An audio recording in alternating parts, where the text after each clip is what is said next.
오늘 출애굽기 내러티브 13번째 시간으로 여호와의 약속, 가문의 사명이라는 제목을 가지고 하나님의 말씀을 증거하도록 하겠습니다. 조폭 가문의 이야기를 다룬 영화가 있었는데 2002년부터 2012년까지 무려 5번의 시리즈로 굉장히 한때 재미가 있었던 영화가 있습니다. 제목은 가문의 영광입니다. 한번 보실래요? 가문의 영광. 같이 고백해요. 가문의 영광. 비록 조폭 가문이라도 자기 가문을 지키려는 굉장한 열정과 열망을 보여준 그런 스토리를 담고 있는 영화입니다. 보셨습니까, 여러분? 저는 몇 편 본 것 같아요. 한 2편 정도 본 것 같아요. 언제 보았냐? 주로 설날이나 추석날 집에서 텔레비전으로 이렇게 종종 나오더라고요. 오늘 본문은 이스라엘 자손들이 어떻게 음식을 먹고 죽음에서 구원받게 되는지만 계속해서 나오게 되는데 앞으로 이런 내용들이 계속해서 펼쳐질 것입니다. 여러분, 출애굽기 안에서 우리가 살필 수 있는 복음이 있습니다. 그것이 무엇일까요? 하나님의 강한 손이 개입하심으로 모세와 아론은 단순히 이집트 왕 바로에게 여호와의 심판을 선포하기만 하면 된다라는 것이죠. 이스라엘 자손의 구원을 주장하기만 하면 된다라는 것이죠. 저와 여러분의 영적인 삶도 마찬가지입니다. 우리가 너무 굉장히 큰 부담을 가지고 살아가는 경우가 많습니다. 그러나 하나님이 우리가 해야 될 그 모든 것들을 다 책임지십니다, 여러분. 우리는 하나님이 하실 일만 선포하면 하나님이 하셨던 그 일을 우리의 삶 가운데, 우리의 인생 가운데 하나님께서 행하시는 여호와이신 줄로 믿습니다. 창세기도 마찬가지지만 출애굽기 역시 마찬가지입니다. 가장 큰 핵심의 주제는 뭐냐면 하나님의 주권이라는 것입니다. 하나님이 친히 이루어 가시는 것입니다. 하나님이 인도하십니다. 하나님이 모든 이야기들을 써내려 가십니다. 할렐루야. 하나님이 주인공이십니다. 하나님이 여러분 이 출애굽기 내러티브 각본에 여러분 극본을 쓰신 분이고 친히 감독까지 하시고 계시는 분이신 줄로 여러분 이해하시길 바랍니다. 첫 번째 우리가 주제를 보면 같이 고백해요. 입이 둔합니다. 입이 둔합니다. 무슨 내용일까요? 자, 10절과 11절 말씀 같이 읽어요. 주님께서 모세에게 이르셨다. 너는 이집트 왕 바로에게 가서 이스라엘 자손을 그의 나라에서 내보내라고 하여라. 주님께서 누구에게? 모세에게. 그래서 모세가 이집트 왕 바로에게 가서 너는 이집트 왕 바로에게 가서 이스라엘 자손을 그의 나라에서 내보내라고 하여라라는 하나님의 말씀을 전하라고 그렇게 여호와께서 말씀하시는 그러한 내용입니다. 여러분, 누가 누구에게 하신 명령이에요? 여호와께서 모세에게. 12절 말씀을 보시면 이에 모세가 주님께 아뢰입니다. 뭐라고 이야기해요? 같이 읽읍시다. 이스라엘 자손도 저의 말을 듣지 않는데 어찌 바로가 저의 말을 듣겠습니까? 저는 입이 둔하여 말을 할 줄 모릅니다. 이스라엘 자손도 제 말을 듣지 않는데 어찌 바로가 저의 말을 듣겠습니까? 하면서 저는 어떤 사람이라고요? 입이 둔하여 말을 할 줄 모릅니다. 모세는 진짜 말을 할 줄 모르는가요, 여러분? 그렇지 않죠. 모세가 뭐라고 대답했어요? 이스라엘 자손도 제 말을 듣지 않는다라는 것이죠. 그런데 과연 더 강하고 이 땅을 통치하고 있는 통치자 바로가 제 말을 듣겠습니까? 라고 하나님께 모세가 반문하고 있습니다. 듣지 않는다는 이유는 뭐예요? 바로가 제 말을 듣지 않는다는 이유가 뭐예요? 자기 입이 둔하다는 거예요. 이게 무슨 뜻일까요? 분명 바로 왕에게 말하라라고 하나님께서 텍스트를 주셨습니다. 이 텍스트와 입이 둔합니다라는 모세의 말이 서로 갈등 가운데 있습니다. 입이 둔하다 할 때 여기서 둔하다라는 것은 아렐입니다. 따라서 아렐, 나중에 할렐이라는 그러한 의미로 이렇게 나타납니다. 무슨 뜻이야? 할례를 받다. 나는 아직 입이 할례를 받았다 안 받았다? 아직 안 받았다, 그런 의미입니다.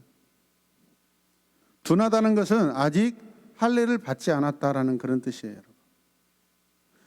하나님의 명령에 모세의 개인적 염려가 지금 갈등하고 있는데 모세는 이러한 말로 변명하고 있고 그렇게 대답하고 있습니다.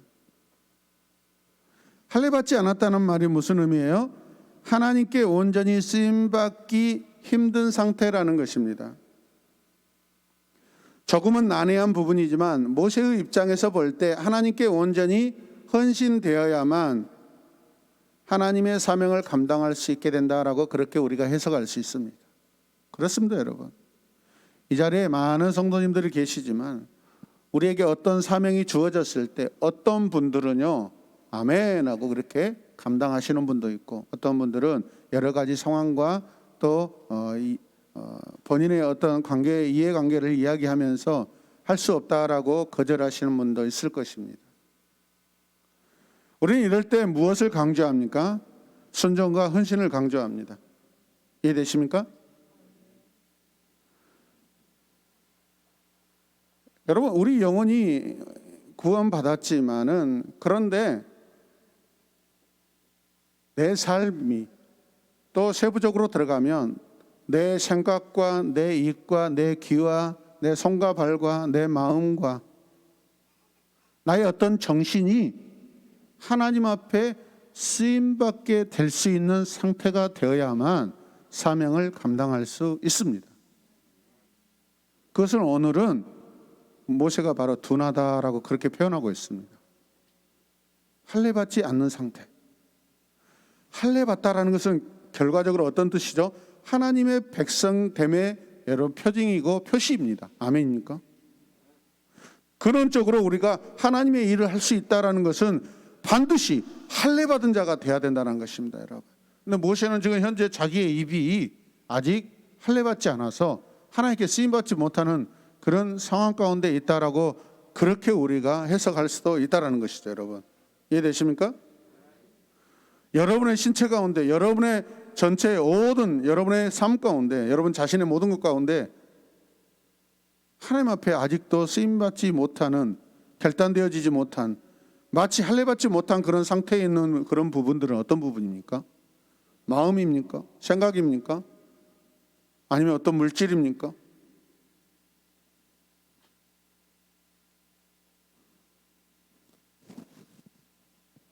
사실은 제가 크게 여러분 아주 보통 목회자들보다도 제가 사실은 이 금전적인 것을 많이 걱정하지 않는 편인데도 불구하고 어떨 때는 굉장히 저에게 압박이 들어올 때가 있어요. 특히 이번 달이 그렇습니다.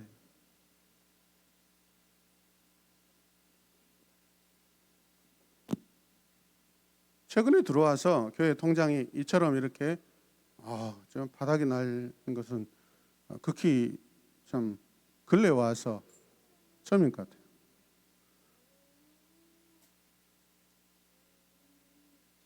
아내에게도 이야기하지 않다가 한번 이야기했어요. 오래오래 참다가. 근데 하나님께서 여러분 절묘한 때에 여러분 필요한 조그만 그 금액을 여러분 공급해 주시는 그 은혜가 있었어요. 지난주에. 할렐루야. 그래가지고 그 돈으로 여러분 조금 몇 군데 이렇게 또 송금하고 막았어요. 다 하지는 못했어요.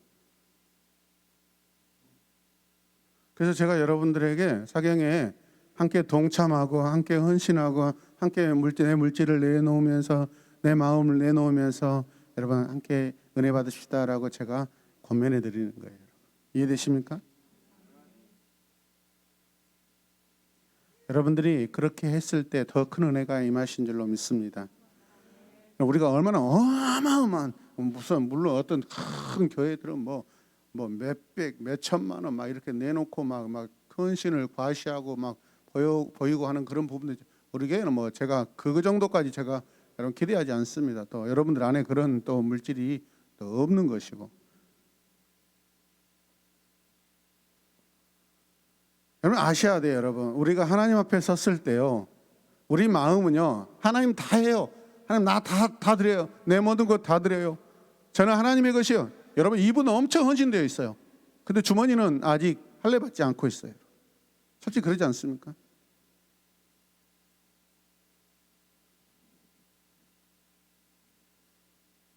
성도들의 어떤 헌금하는 생활을 보면은 어떨 때는 너무 인색하다, 너무 인색하다. 언제까지 이렇게 1,000원, 언제까지 10,000원에 머물러 있을까? 이렇게 해가지고 우리 새로운 교회가 어떻게 이렇게 큰 신앙의 헌신자들이 나타날까 참 걱정입니다. 물론 여러분들이 힘써 하시겠죠. 그러나 담임 목사가 바라보는 수준은 여러분 그 정도 아닙니다. 여러분.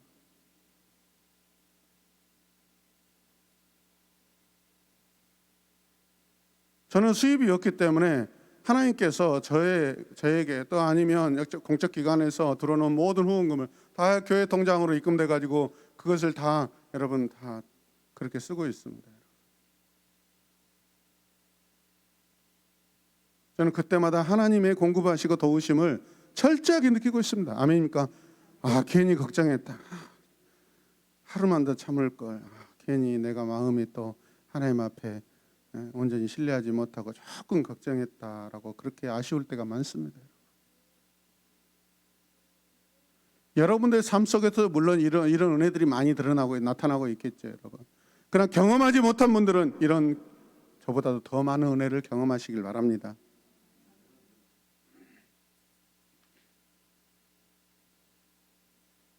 어떻게 이 본문 안에서 갑자기 모세가 제 입이 아직 할례 받지 못했어요 라고 마치 그런 의미의 고백을 하냐 이 말이죠.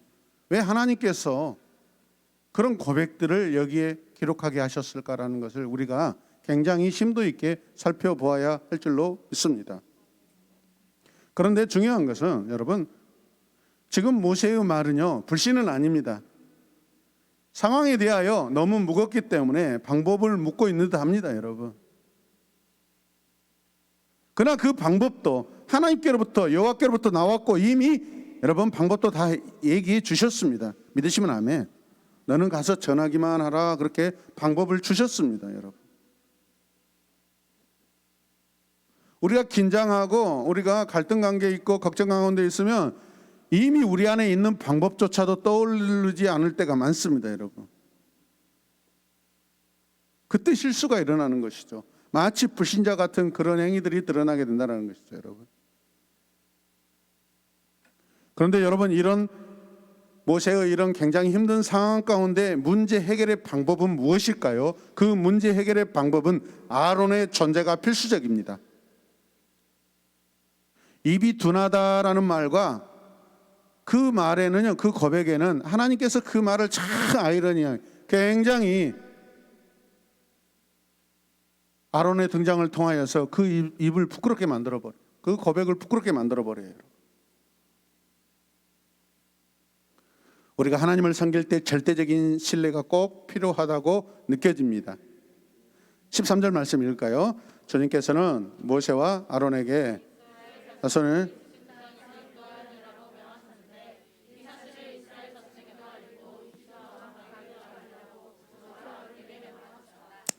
(10절에서요) 뭐라고 말씀하냐면 주님께서 모세에게 말씀하셨다라고 되어 있는데 13절에서는 주님께서 모세 플러스 아론. 재밌죠, 여러분? 성경의 기록의 텍스트를 살펴보면 굉장히 이런 것들이 신비스럽습니다. 하나님께서 굉장히 여러분 예리하게 지혜롭게 여러분 말씀을 기록하십니다. 모세의 그런 고백을 통해서 이제는 모세 플러스 아론에게 이스라엘 자손을 이집트 땅에서 인도하여 내라고 명령하셨다라고 그렇게 기록하게 하셔버립니다. 이미 우리는 5장에서 이름이 그렇게 또 하나님께서 이 일을 이루셨습니다. 할렐루야. 10절과 13절에 여러분 이 사명을 감당하는 대상자가 한 명이 더 추가된 것을 볼 수 있습니다. 이미 추가되었는데 오늘 여기서 하나님이 재언급하심으로 말미암아 방법을 제시하고 있다라는 것입니다, 여러분. 이 방법이 누구에게 나왔어요? 여호와께로부터, 하나님께로부터 나왔습니다. 이 말씀은 이제 입이 둔하다고 망설이는 모세를 이제 누가 필요하다고 하는 거예요? 아론이죠. 따라서 아론이다. 모세를 통해 주어진 하나님의 명령을 따르는데 아론이나 아론의 가문이 필요하게 된다라는 이 복선을 우리에게 던지고 있는 거예요, 여러분. 그러므로 오늘 내러티브에 갑자기 여러분 족보가 등장하는 이유가 뭐겠어요? 아론과 연결되어 있다 없다? 있다라는 거예요, 여러분. 아론의 가족이 등장하고 이제 모세는 아론의 형제다라고 소개합니다. 그러나 오늘 내러티브의 초점은 아론에게 있지만 처음에는 있는 듯하게 그렇게 보여지지만 결국에 결론은 나중에 가서 결국은 결론은 모세입니다, 여러분. 할렐루야.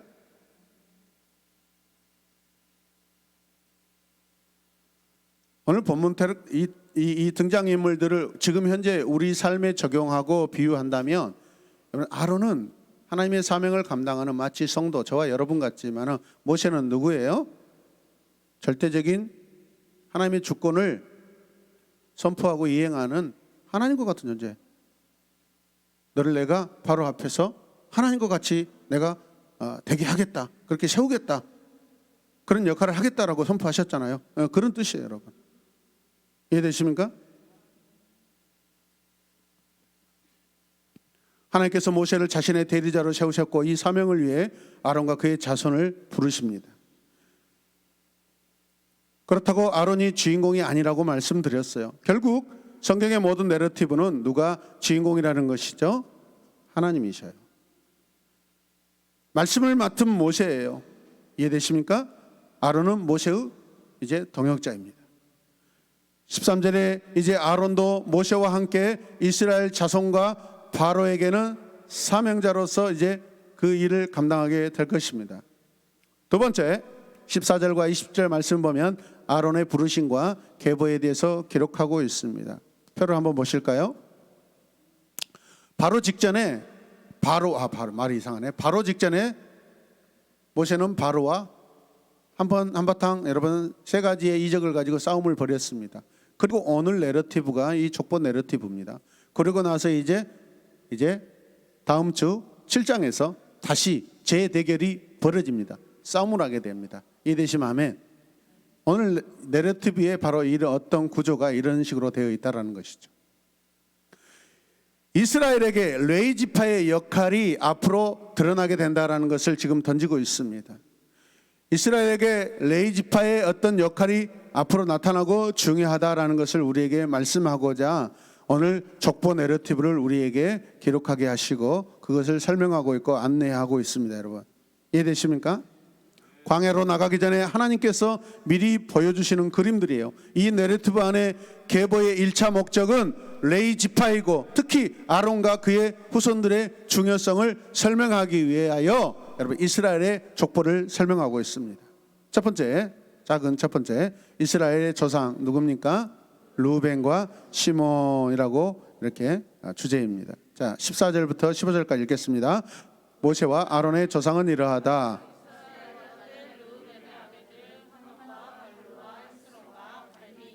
이들이 어디 가문이에요? 루벤 가문이다. 15절은 어디 가문을 소개하고 있어요? 시므온 가문. 네. 지금 루벤과 시므온은 누구예요? 야곱의 장자와 두 번째 아들 차자입니다.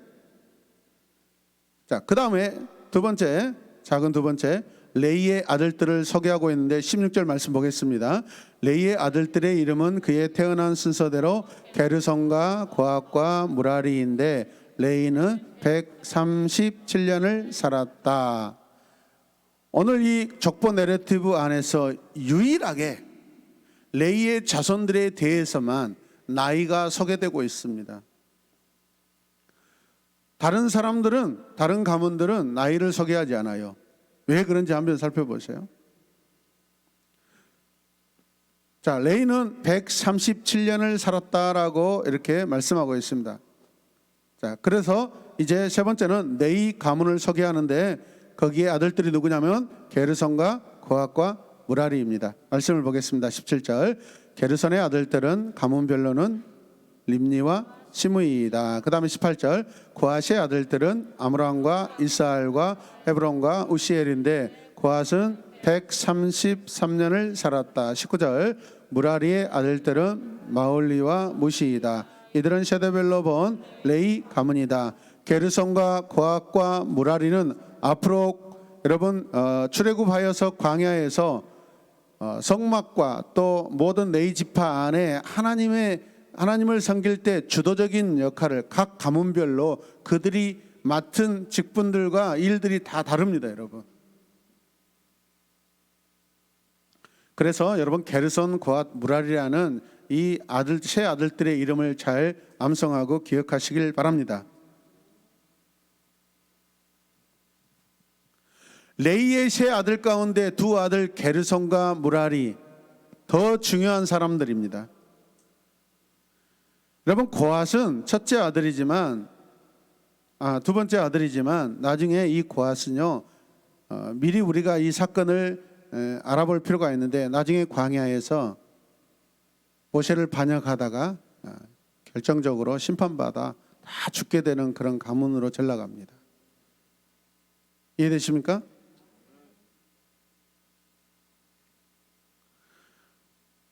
여러분 이 레위 지파 이 자녀들이 소개되고 있는데 실상 레위는 중요한 사람이 아닙니다. 창세기에서 우리가 그 레위 야곱의 12아들 가운데 이 레위가 소개된 적이 있지만 그 레위는 결코 선한 사람도 아니었고 그 레위의 행위는 창세기 안에서 선한 일들로 기록된 것이 없습니다.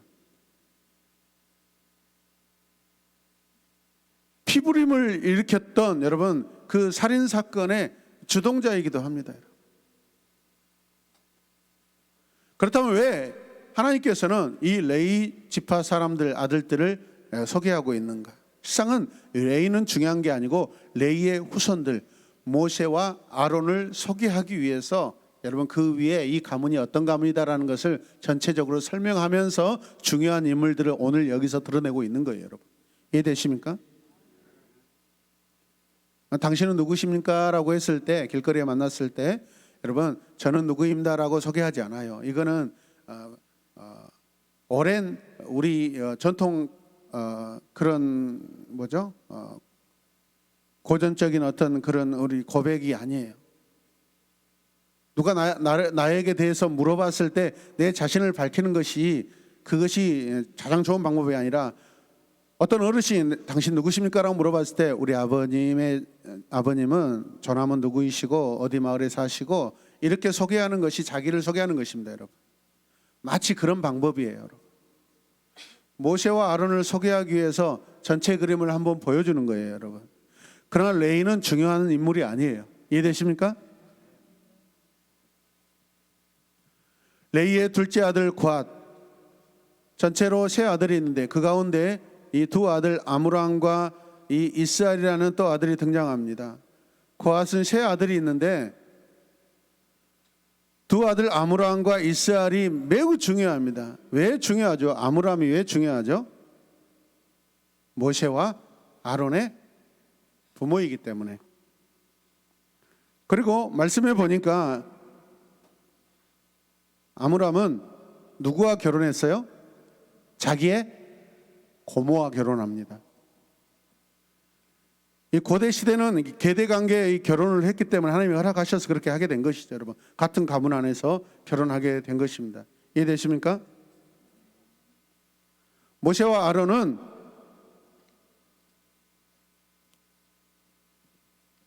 족보 내러티브에서 가장 핵심적인 그러한 사람들입니다. 이해되시면 아멘. 그 다음 네 번째 고핫의 자녀들을 소개하고 있는데 여기는 아므람의 가문이라고 소개하고 있습니다. 20절 읽어요. 아므람은 자기의 고모 요게벳을 아내로 맞아 아론과 모세를 낳았다. 아므람은 137년을 살았다. 나이를 언급하고 있는 것은 이 사람들이 다른 사람들보다도 더 중요하다라는 것을 일부러 드러내고 있는 거예요, 여러분. 이해되셔요?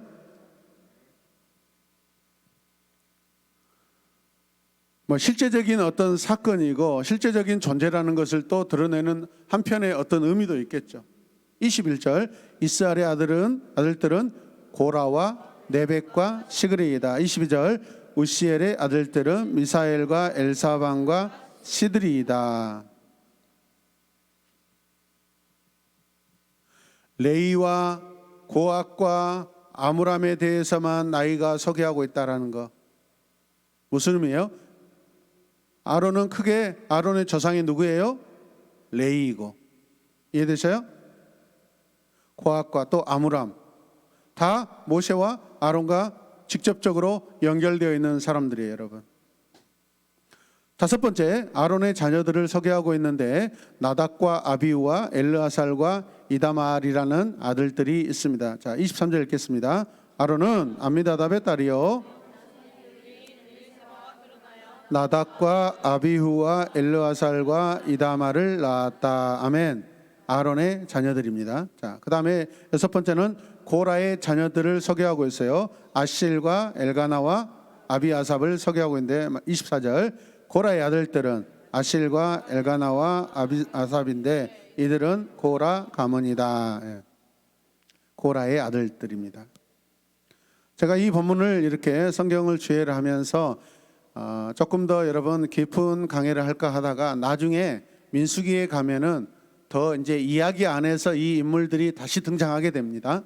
그때 이들의 직접적인 삶을 다룰 때 이 사람들의 이름, 그 이름 안에 가지고 있는 그 의미들을 그때 소개하면서 그 사건에 이 사람들이 어떤 영향을 미치고 어떤 행동을 하게 되는가라는 것을 그때 강의할 때 여러분 이름들의 의미를 그때 살펴보기로 하고 오늘은 그냥 족보로서 그냥 넘어가도록 하겠습니다. 할렐루야.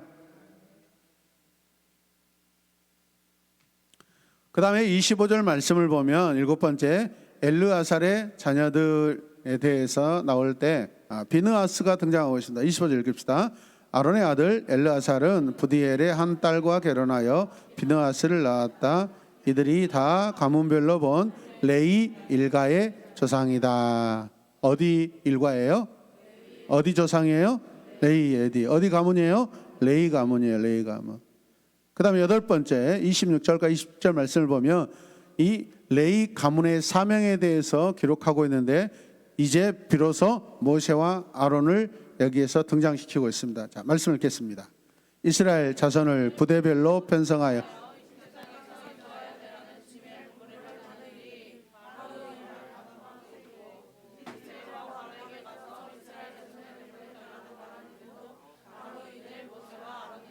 아멘.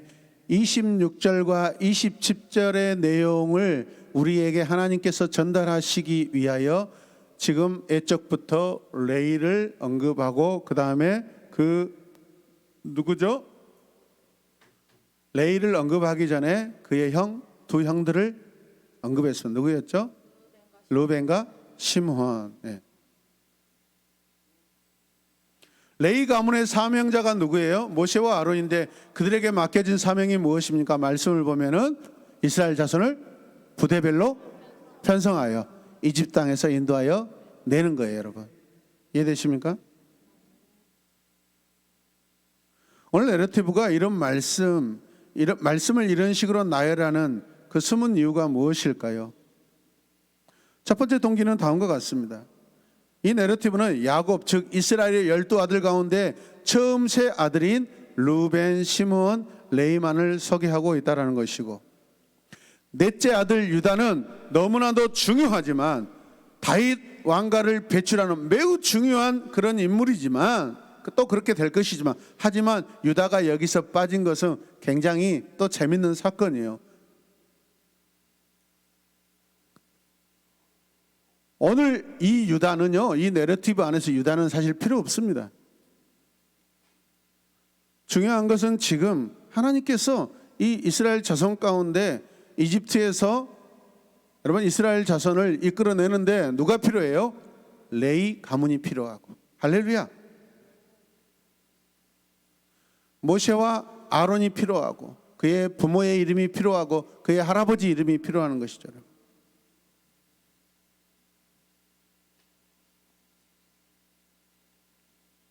르벤과 시므온 그리고 그들의 아들들이 소개하는 것은 그냥 셋째 아들 레이가 필요해서 내일을 소개하기 위해서 이렇게 기록하고 있는 것이고, 그렇다고 큰아들을 무시할 수 없는 그런 상황이고, 성경에서 기록된 사람의 이름은 사건과 내러티브에서 굉장히 중요한 역할이 드러날 때 이들의 이름이 등장하고 있습니다. 출애굽을 준비하는 데 중요한 사역이 주어지는 그 사람의 순서대로 지금 그 인물들이 우선순위를 가지고 기록되고 있는 것을 볼 수 있습니다. 핵심 인물이 누구예요? 모세와 아론입니다. 여러분도 마찬가지입니다. 같이 읽을까요? 하나님 나라 족보 기록 방식은 순서가 먼저가 아니라 사명과 사역의 순서입니다. 한 번 더 시작. 하나님 나라 족보 기록 방식은 순서가 먼저가 아니라 사명과 사역의 순서입니다.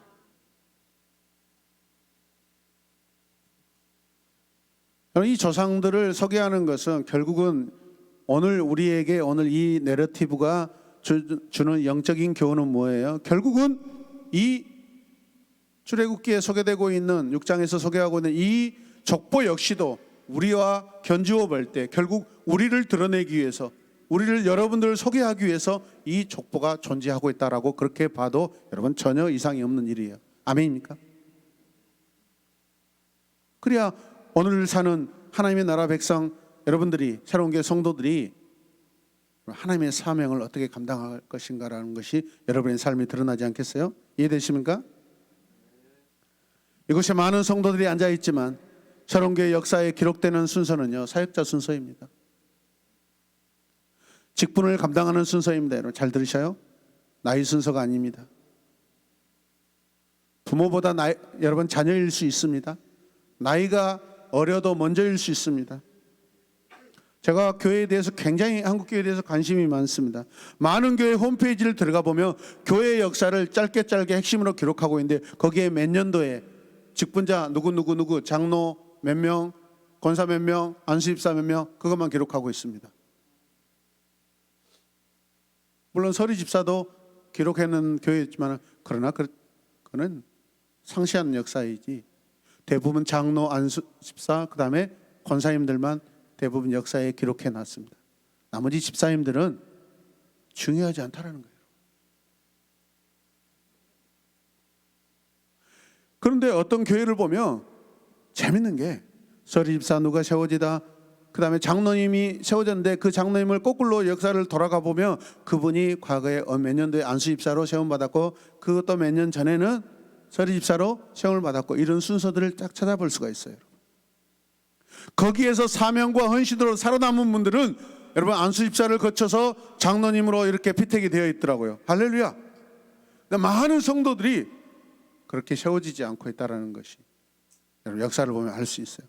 여러분 새로운 게 역사 안에 여러분 다 기록하지 않습니다. 특히 우리 교회는 여러분 사역하는 교회라 여러분들의 이름들이 다 기록하고 있지만은 오늘 말씀의 오늘 내러티브에 우리가 비교해서 살펴본다면 많은 집사님들이 계시지만은 오늘 이영정 집사님은 여러분 교회 역사에 기록되지 않을 수도 있어요. 그분의 아들만 기록될 수 있어요.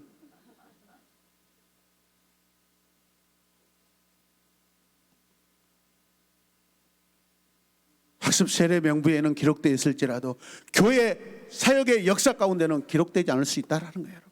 안 그렇습니까? 안타깝게 생각해야 돼요. 내가 나이 먹고 하나님 앞에 부름받아서 구원받아서 자녀가 된 것 감사하고 영광스럽죠. 아멘입니까? 어르신들 아멘 하셔요. 그러나 내가 왜 젊었을 때 하나님을 더 빨리 만나서 교회 권사로서, 장로로서, 안수집사로서 헌신하지 못하여, 이걸 여보 가슴에 치면서 안타깝게 생각해야 돼요. 그럼 방법이 무엇이냐? 내 자녀들을 내가 하지 못한, 내가 시험받지 못한 직분들을 내 자녀들이 여러분 영광스러운 그 직분을 받아가지고 하나님 앞에 사역자로, 사명자로 쓰임받는 그런 것을 꿈꾸시고 기대하시고 기도하셔야 돼요. 할렐루야.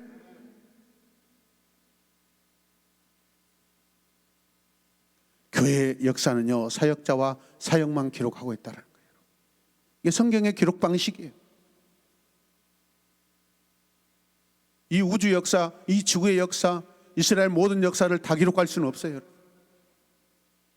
핵심 사역자만 기록하고 있는 것이 성경 역사 기록 방법이에요. 할렐루야. 하나님의 방법이에요. 여러분 새로운 교회 역사에 여러분 사명자로 사역자로 기록되시길 바랍니다. 그러므로 크게 세 번째 같이 읽읍시다. 시작. 레위는 모세와 아론 때문에 중요하다. 한 번 더 시작. 레위는 모세와 아론 때문에 중요하다. 나는 내 아들 때문에 중요한 거예요. 나는 내 딸들 때문에 중요한 거예요. 아멘. 저는 우리 새로운교회 역사에 저는 이름이 그렇게 나타나기를 원하지 않습니다. 여러분들의 이름이 세상의 교회 칭찬받는 교회 역사 가운데 여러분들의 이름이 알려지길 원하지. 강주의 새로운교회 담임 목사 김 누구 별로 원하지 않습니다. 그래서 오늘도 줄기차게 그렇게 핍박과 반대에도 무릅쓰고 자질구레한 모든 영상을 다 올리고 있습니다. 왜? 거기에 여러분들이 있기 때문에. 저는 설교 영상으로 일주일에 2번만 드러나지만 여러분들은 교사로서 싱어로서 다 드러나고 있습니다. 이해되시면 아멘. 대답을 보니까 전혀 감사하지 않고 나와 상관없다는 식으로 대답하고 있는데 이거는 회개할 일입니다, 여러분.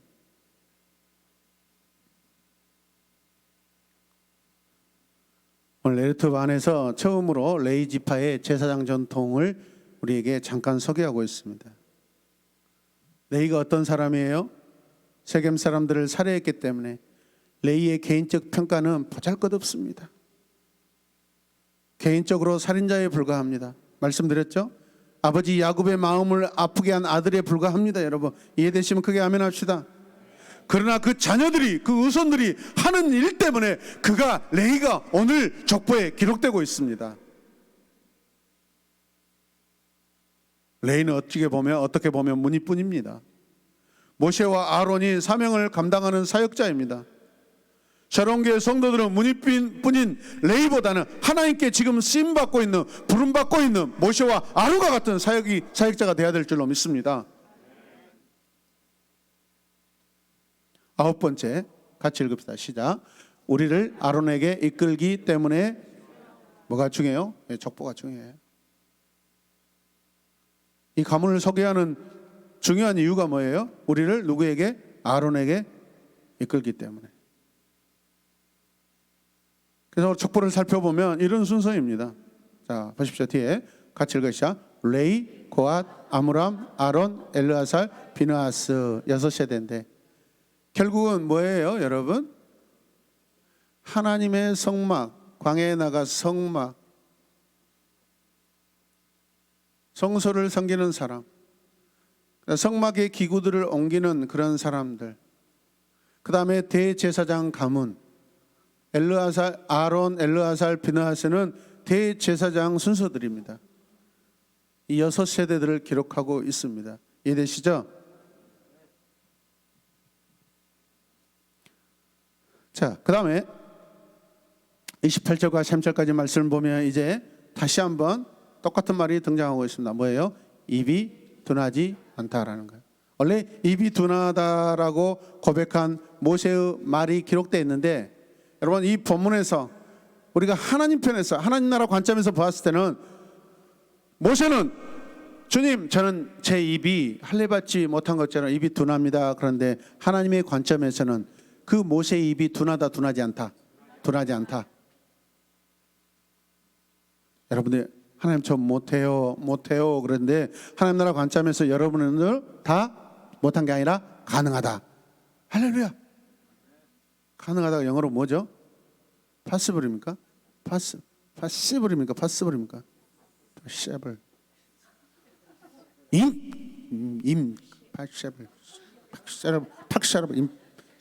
임팍세러브레스.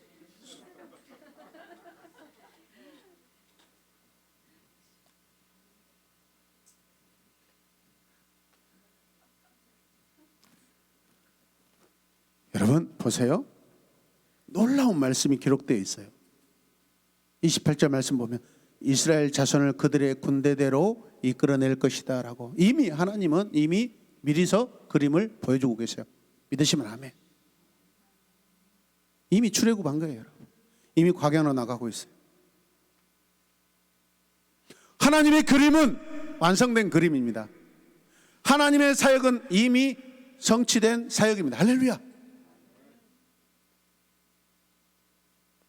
저와 여러분의 구원은 보장된 구원이고, 아멘, 결정된 구원입니다.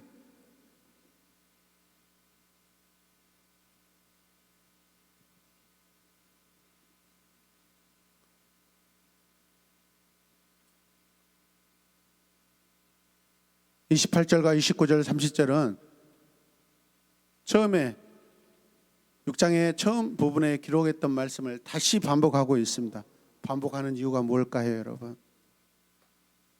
자, 28절부터 다시 봅시다. 시작. 주님께서 이집트 땅에서 모세에게 말씀하실 때이다. 주님께서 모세에게 이르시기를 나는 주다. 너는 내가 너에게 하는 말을 모두 이집트 임금 바로에게 전하여라 하셨다. 그러나 모세는 주님께 이렇게 대답하였다. 보십시오, 저는 입이 둔하여 말을 할 줄 모릅니다. 바로가 어찌 저의 말을 듣겠습니까? 똑같은 내용이 다시 반복되고 있습니다. 하나님께서 이렇게 똑같은 본문을 다시 한번 우리에게 보게 하신 이유가 무엇일까요? 처음 입이 둔하다라고 하는 모세의 고백보다는 이제 하나님이 주권자가 되셔서 전능하신 여호와가 백성들과 동행하시면서 너 입은 둔하지 않아. 너는 둔하다고 하지만 너의 입은 결코 둔하지 않아. 너의 옆에 너의 형 말 잘하는 아론이 있어.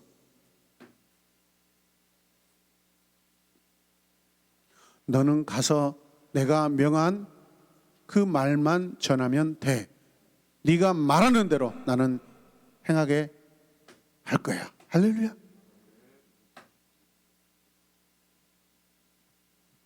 모세의 부끄러운 변명을 한 번 더 소개하는 의도가 무엇이에요? 부분적으로 하나님은 모세가 자신의 둔한 입을 걱정하기 때문에 모세를 새롭게 부르시고 계십니다. 아멘입니까? 아론의 이 사명 앞에서 지도자로서의 자격을 다시 한번 알려주고 계시는 거예요. 여러분, 이 말씀을 우리에게 주신 이유가 무엇입니까? 오늘 저와 여러분들이 오늘 2020년 이 시대 새로운 교회를 통하여서 내가 감당해야 될 그 사역들을 둔하다고 변명하지 마시고 주님 제가 하겠습니다. 할렐루야. 그렇게 여러분들이 솔선수범 나서기를 원하시는 하나님의 마음인 줄로 믿습니다. 어쩌면 모세의 자존심에 금이 많이 갔을 것입니다. 다음 주 읽을 우리가 볼 첫 번째 말씀을 미리 한번 보도록 하겠습니다. 7장 1절 읽겠습니다. 시작. 주님께서 모세에게 말씀하셨다. 보아라, 나는 내가 크게 읽어요. 바로에게 하나님처럼 되게 하고 너의 형 아론이 너의 대언자가 되게 하겠다.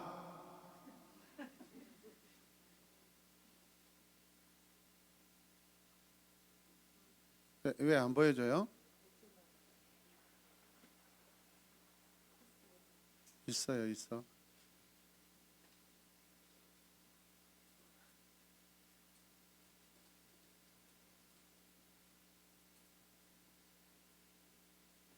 입이 둔하다고 말하는 모세에게 하나님께서는 출애굽기 7장 1절 말씀을 통해서 주님께서 모세에게 말씀하셔요. 어떻게? 보아라, 나는 내가 바로에게 하나님처럼 되게 하고 너의 형 아론이 너의 대언자가 되게 하겠다라고 그렇게 말씀하십니다. 없습니까?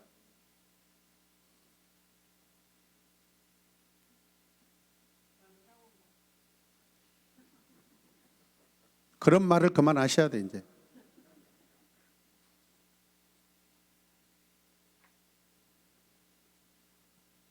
두 형제는 이제 하나님이 전능하신 그 섭리로 말미암아 인도하심으로 말미암아 하나님과 함께하게 될 것입니다. 이스라엘 자손의 대표자로 하나님이 주신 그 사명을 감당할 준비가 되어가고 있습니다. 바로를 설득하는 힘은 모세나 아론의 말에 있는 것이 아닙니다. 바로를 설득하는 것은 모세나 아론의 어떤 그런 그들의 말과 힘과 능력에 있는 것이 아니라 그들은 순종해서 가기만 하면 되고, 그들은 순종해서 입만 벌리면 됩니다. 선포만 하면 됩니다, 여러분. 그래서 여러분 아셔야 돼요. 설교는요, 여러분 설득이 아니에요. 여러분 아실래요? 여러분 헌신하실래요? 여러분 저 강사 목사님 사례비 좀 헌금 좀 하실래요? 설득이 아니라 헌금하시길 바랍니다. 여러분 복을 받을 것입니다. 여러분 마땅히 대접해야 됩니다. 할렐루야. 우리가 헌신을 해야 됩니다. 설교는 선포예요. 하나님의 말씀을 대신 전하는 것이기 때문에 선포입니다, 여러분. 최근에 어떤 목사님과 그런 이야기를 했어요. 저도 제 자신의 설교를 계속 리서치하고, 주중에 제가 제 설교를 들으니까 우리 딸들이 막 웃더라고요. 아빠가 왜 자기 설교를 저기 듣고 좋아하고 웃지? 계속 들어봐야 돼요. 제 자신의 부족함이 무엇인가? 하나님의 말씀을 온전히 선포했는가? 설교 안에, 말씀 안에 하나님을 선포하고 있는가? 예수님의 그 복음을 선포하고 있는가? 내 자신을 살펴보아야 돼요. 인본주의의 어떤 설교를 하고 있는가? 성도들을 설득하려고 하고 있는가? 아니면 하나님의 말씀을 정직하게 선포하고 있는가?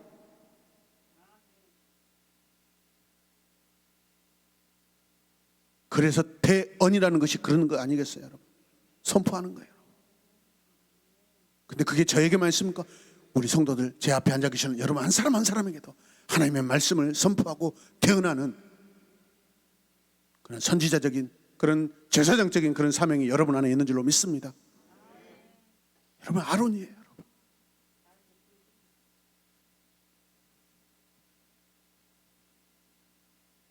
하나님은 이스라엘 자손을 위해 싸우실 것입니다. 이스라엘 자손은 승리한 군대로서 이제 행진하게 될 것입니다. 전쟁은 오직 주님께 속했습니다. 우리가 잊지 말아야 할 것이 있습니다. 그것이 무엇입니까, 여러분? 우리 하나씩 읽겠습니다. 같이 읽어요. 시작. 부끄러운 자도 다시 일으키시는 분은 하나님이십니다. 아멘. 그 다음에 소극적이고 소심한 모세를 다시 사역하게 하신 분도 누구십니까? 하나님이십니다. 그 다음 부끄러운 가문도 다시 사용하시는 분도 하나님이십니다. 레이를 말하는 거예요, 레이. 그 다음에 아무런 소망과 기대가 없을 것 같던 우리 가정, 우리 교회, 나도 다시 사용하실 분은 하나님뿐입니다. 아멘. 계속해서 읽겠습니다. 오직 하나님께 소망과 기대가 있습니다. 아멘. 그 다음에 우리 예수님이 배반하고 떠났던 다시 찾아오셨습니다. 아멘. 그리고 나를 다시 만나 주셨습니다. 아멘. 오늘 하나님의 말씀을 듣는 우리 모두가 하나님의 부르심과 맡겨진 사역을 감사와 기쁨과 그 사역을 감당하시길 주님의 이름으로 축복합니다. 하나님 감사합니다. 참으로 우리가 모세와 같다면 너무나 부끄럽고 또 연약한 모습을 다시 한번 드러내는 오늘 내러티브 안에서 내 자신을 하나님의 말씀으로, 하나님 주신 사명으로, 그 명령을 준수함으로 우리 자신을 강하고 담대하게 하여 주시옵소서. 예수님의 이름으로 기도드립니다. 아멘.